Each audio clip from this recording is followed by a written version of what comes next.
எங்கேயோ ஒரு இடத்துல சின்ன வயசுல யாரோ ஒருத்தர் ஈவெண்ட்ல இருக்கும் போது யாராவது கிண்டல் பண்ணி சிரிச்சிருப்பாங்க. அன்னையிலேருந்து இன்னை வரைக்கும் ஸ்டேஜ் பக்கமே போகாத எத்தனையோ பேர் இருப்பீங்க. என்னைக்கோ ஒரு இடத்துல டிராயிங் காம்படிஷன் பேர் கொடுத்துருப்பீங்க. அந்த டிராயிங் காம்படிஷன் நீங்கள் நினச்ச மாதிரி ஜெயிச்சிருக்க மாட்டீங்க. ஜெயிக்காததால் அதோட நீங்கள் அந்த காம்படிஷன் பக்கமே போகக்கூடாதுன்னு முடிவு பண்ணியிருப்பீங்க.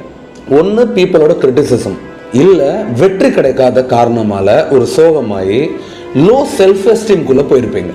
எங்கேயா பேசியிருப்பீங்க, ரிலேட்டிவ் யாராவது வந்திருப்பாங்க, இவன் தான் ரொம்ப வாயாடுறேன்னு ஏதோ சொல்லியிருப்பாங்க.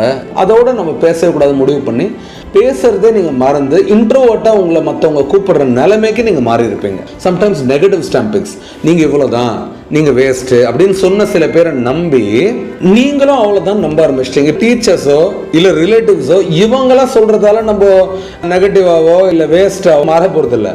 ஆனால் எங்கேயோ ஒரு இடத்துல இவங்க சொல்கிறதெல்லாம் நிஜம்னு நம்பி நம்ம எங்கேயோ ஒரு இடத்துல விளையாட்டுக்கு நம்ப ஆரம்பித்தோம் நம்ம வேஸ்ட்டுன்னு. அதெல்லாம் நிஜமாகவே ஒரு காலத்தில் மாறிடுது.